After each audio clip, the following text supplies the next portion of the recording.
భీష్మ అష్టమి, భీష్మ ఏకాదశి, భీష్మ ద్వాదశి ఇప్పుడు రాబోతున్నటువంటి ఈ వారంలో మనకి వచ్చేటువంటి పండగల లాంటి ముఖ్యమైనటువంటి తిథులు. వీటిల్లో భీష్మాష్టమి అంటే ఆ రోజున భీష్ముడు నిర్యాణము చెందాడు అని చెప్పి మహాభారతం చెప్తోంది. ఈ దక్షిణాయన కాలంలో మహాభారత యుద్ధం జరుగగా భీష్ముడు అంపశయ్య మీద పడ్డం అనేటువంటిది జరిగింది. అయితే ఉత్తరాయణ కాలం వరకు ఆయన ఎదురు చూసి ఉత్తరాయణ కాలంలో దేహాన్ని విడిచిపెట్టాడని చెప్పి మనకి ఐతిహ్యం. అందువలన ఈ అష్టమి వరకు ఆయన ఎదురు చూశాడు. మాఘమాసము ప్రవేశించిన తరువాత అష్టమి నాడు ఆయన నిర్యాణము చెందాడు. ఆయన మీద ఉండేటువంటి గౌరవము కొద్దీ ఆ తర్వాత వచ్చినటువంటి ఏకాదశిని భీష్మ ఏకాదశి అని చెప్పి పిలుస్తున్నారు.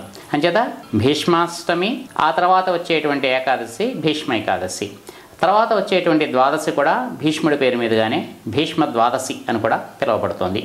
అయితే వీటిలో ఉండేటువంటి అంత ప్రాముఖ్యము భీష్ముడికి ఎందుకు అని అంటే, భీష్ముడు కూడా మనకి కృష్ణుడిలాగే అష్టమ గర్భ సంజాతుడు. ఈ గంగాదేవిని శంతనుడు వివాహం చేసుకున్న తరువాత ఆవిడకు 7 పిల్లలు పుట్టారు. వాళ్ళని ఆవిడ నదిలో విసిరేసింది. 8వ వాడు భీష్ముడు. 7 విసిరివేసి ఈ భీష్ముని మిగల్చడానికి కారణం ఒకటి ఉంది. పూర్వం వీళ్ళు 8 మంది వసువులుగా ఉంటున్నప్పుడు భీష్ముడు అనేటువంటి 8వ వసువు యొక్క భార్య కోరిక కోసం అని చెప్పి కామధేనుని వాళ్ళు అపహరించడం అనేటువంటిది జరుగుతుంది. అప్పుడు శాపాన్ని పొందుతారు. మీరు మనుషుల్లాగా దొంగతనం చేశారు కాబట్టి మానవ జన్మ ఎత్తండి. అయితే ఇప్పుడు వాళ్ళు ప్రార్థిస్తే పై 7 ఈ 8వ వాడు ప్రేరేపించడం వలన మాత్రమే ఆ పని చేశారు కాబట్టి వాళ్ళకి మాత్రము పుట్టిన తర్వాత వెంటనే మళ్ళీ మోక్షము అనేటువంటిది, తిరిగి స్వర్గప్రాప్తి అనేటువంటిది అనుగ్రహింపబడింది. కానీ చిట్ట చివరి వాడైనటువంటి ఈ చివరి వసువుకు మాత్రము చాలా కాలము భూమి మీద ఉండాలి అని చెప్పి శాపం ఇవ్వబడింది.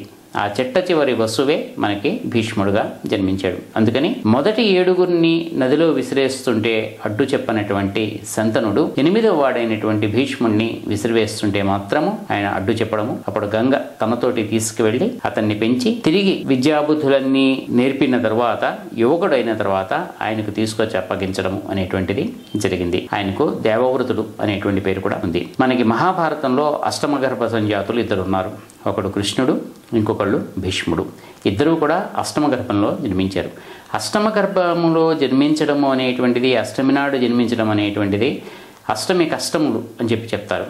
అయితే యోగ మార్గము ప్రకారముగా కనుక మనం చూస్తే అష్టమము అంటే అష్టాంగ యోగము అనే అర్థం. యోగ మార్గంలో మనకి అష్టాంగ యోగము అనేటువంటి పతంజలి చెప్పినటువంటి సాధన మనము చేస్తే దానివల్ల ఈ నిర్వికల్ప సమాధి అనేటువంటి స్థితికి మనము చేరుతాము. అంటే సమాధి మోక్షము అనేటువంటి స్థితికి చేరడానికి మనకి ఇవ్వబడినటువంటి రాజయోగ మార్గము అష్టాంగ మార్గము. ఈ అష్టాంగ మార్గములో ఎవరైతే సిద్ధుడవుతాడో అతడు ఈ అష్టమ గర్భ సంజాతుడుగా చెప్పబడతాడు. అంచేత 8వ వాడుగా జన్మించడము అంటే ఈ 8 సిద్ధులని, అష్టసిద్ధులని పొందినటువంటి వాళ్ళు, అష్టాంగ మార్గములో సిద్ధులైనటువంటి వాళ్ళు అని అర్థం. అంచేత మనకి మహాభారతంలో అలాంటి వాళ్ళు 2 కనిపిస్తారు. ఒకళ్ళు కృష్ణుడు, ఇంకొకళ్ళు భీష్ముడు. అలాగే కృష్ణుడి యొక్క తత్వాన్ని అర్థం చేసుకున్నటువంటి వాళ్ళు భారతంలో 2 ఉన్నారు అని చెప్పి చెప్తారు. వాళ్ళలో ఒకడు వ్యాసుడు కాగా ఇంకొకళ్ళు భీష్ముడు. వ్యాసుడు అంటే ఆయన సాక్షాత్తు విష్ణువు యొక్క అంశే. అంచేత ఆయన విష్ణువు యొక్క అంశ కాబట్టి వ్యాసుడు కృష్ణుడు అంటే ఏమిటో తెలుసుకోవడం అనేటువంటిది గొప్ప కాదు. కానీ భీష్ముడికి కృష్ణుడు అంటే ఏమిటో తెలియడం అనేటువంటిది ఆయన చేసినటువంటి సాధన వల్ల ఆయనకు ఆ జ్ఞానము కలిగింది అని చెప్పి చెప్తారు. కాబట్టి భీష్ముడు అష్టమ గర్భంలో జన్మించాడు కాబట్టి విష్ణువు గురించినటువంటి మనకి ఉన్నటువంటి అత్యుత్తమమైనటువంటి సహస్రనామం ఏదైతే ఉందో విష్ణు సహస్రనామం అనేటువంటిది ఈ భీష్ముని నోటి ద్వారానే చెప్పబడింది. అంటే ధర్మరాజు నుండి అవసరమైనటువంటి రాజనీతిని, ఇతరములైనటువంటి సమస్తములైనటువంటి నీతిని కూడా బోధించడం కోసం అని చెప్పి ఈ కృష్ణుడు భీష్ముడిని శరణవేడు, ఆయన ఇంకెంతో కాలముగా జీవించడు అని చెప్పినప్పుడు అంపశయ్య మీద ఉండగానే భీష్ముడి దగ్గరికి వచ్చి ధర్మరాజు తనకు రాజనీతిని సమస్తాన్ని కూడా ఉపదేశించమని చెప్పి ప్రార్థిస్తాడు. అప్పుడు భీష్ముడు ఈ ఉపదేశం అంతా కూడా చేస్తూ చిట్ట చివర ఈ విష్ణు సహస్రనామము ఉపదేశిస్తాడు. కొంతమంది ఏం చెప్తారంటే విష్ణు సహస్రనామము భీష్మ ఏకాదశి నాడు ఉపదేశింపబడింది కాబట్టి భీష్మ ఏకాదశికి ఆ పవిత్రత వచ్చింది అని చెప్పి చెప్తారు. అయితే భీష్ముడు అష్టమి నాడు శరీరాన్ని విడిచిపెట్టిన తర్వాత ఏకాదశి నాడు విష్ణు సహస్రనామాన్ని చెప్పడం అనేటువంటిది సాధ్యము కాదు కాబట్టి కొంతమంది దాన్ని ఒప్పుకోరు. ఇంకొంతమంది ఉద్దేశం ప్రకారం ఏమిటంటే ఈ విష్ణు సహస్రనామము చెప్పడము అనేటువంటిది ఈ పూర్వపు ఏకాదశి నాడు జరిగింది. అది జరిగిన తరువాత అష్టమి నాడు ఈయన దేహాన్ని విడిచిపెట్టాడు అనేటువంటి ఒక కథ కూడా ఉన్నది.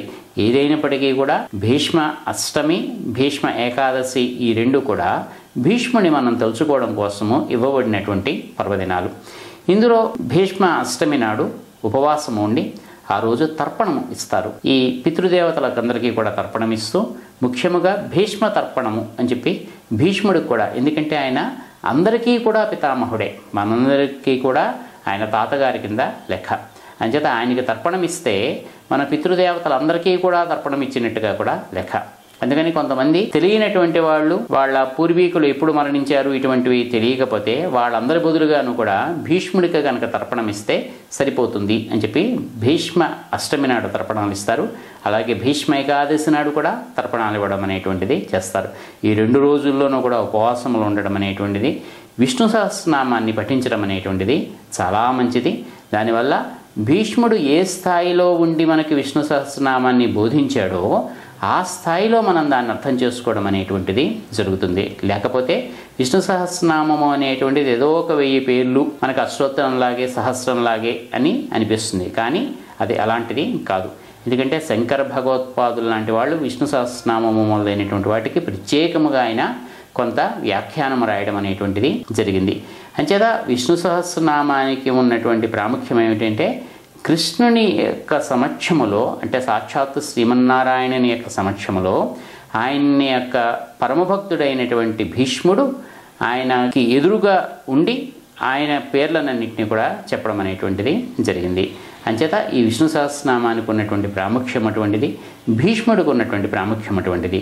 ఇంకా భీష్ముడికి ఉన్నటువంటి ఇంకొక గొప్పతనం ఏమిటంటే, కృష్ణుడు యుద్ధంలో నేను అస్త్రాన్ని ధరించను, ఏ ఆయుధాన్ని పట్టను అని చెప్పాడు. అంటే కేవలము నేను సాక్షిగా మాత్రమే యుద్ధంలో పాల్గొంటాను కానీ యుద్ధము చేయను అన్నాడు. అలాంటి కృష్ణుని చేత ఆయుధాన్ని పట్టించినటువంటి వాడు భీష్ముడు. ఎంతకీ ఈ భీష్ముడు మరణించటం లేదు, అర్జునుడు భీష్ముడిని చంపలేకపోతున్నాడు అని చెప్పి చిట్ట చివరికి కృష్ణుడే రథం దిగి ఒక బండి చక్రాన్ని పుచ్చుకుని దాన్ని భీష్ముడి మీద ప్రయోగిద్దామని చెప్పి ఆయన పరిగెట్టుకుంటూ వస్తాడు. ఆ రోజుతోటి భీష్ముని యొక్క యుద్ధము ముగుస్తుంది. అంచేత అటువంటి ఆయుధాన్ని కృష్ణుని చేతనే పట్టించినటువంటి మహానుభావుడు కాబట్టి ఈ భీష్ముడు అంటే అందరికీ కూడా అంత గౌరవం. ఎప్పుడూ కూడా ఆయన మాట తప్పనటువంటి వాడు. ఆయన్ని మనం కనుక తలుచుకుంటే అటువంటి స్థితి మనకి అనుగ్రహిస్తాడు. ఇది మనకి భీష్మాష్టమికి సంబంధించినటువంటి విశేషము.